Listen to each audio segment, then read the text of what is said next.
হতো, তখন যারা যাত্রার অভিনয় করত সবাই কিন্তু কেউ কারো বাবা সাজতো, কেউ কারো মা সাজতো, আবার কেউ কারো দাদু ঠাকুমা নাতি নাতনি সাজতো।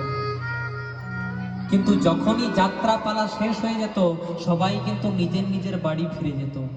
তেমনি আমরাও সংসার রূপী যাত্রা পালায় এসে পড়েছে। এই সংসারে আমরা কেউ কারো মা, কেউ কারো বাবা।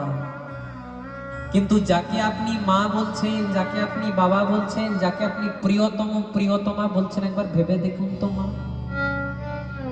যেদিন আপনি 4 জনের কাঁধে চেপে শ্মশান ঘাটে যাবেন, এসেছিল না একা, আবার চলে যেতে হবে একা।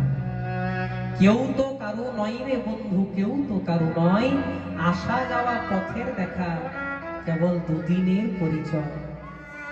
আমরা যারা যারাই পৃথিবীতে এসেছি মা, কেউ বুকে হাত দিয়ে বলতে পারেন যে আমরা কবে মারা যাব, কেউ বলতে পারবেন না।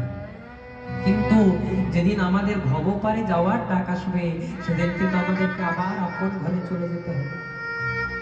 আপনাদেরকে যদি প্রশ্ন করি মা বাড়ি কখন যাবেন, কেউ বলবে কীর্তন শুনি তারপর বাড়ি যাব, কেউ বলবে কীর্তন শোনার পর বাবা বড় কাছারির কাছে যাব, মন্দিরে প্রণাম করবো, তারপর বাড়ি যাব।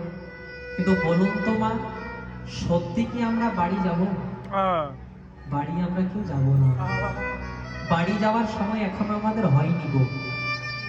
ভগবান আমাদেরকে যখন পৃথিবীতে পাঠিয়েছেন একটা সময় বরাদ্দ করে দিয়েছেন যে তোর কপাল 70 বছর, তোর কপালে 30 বছর, তোর কপালে 50 বছর। কিন্তু আমরা কি গান শেষে নিজের ঘরে যাব না?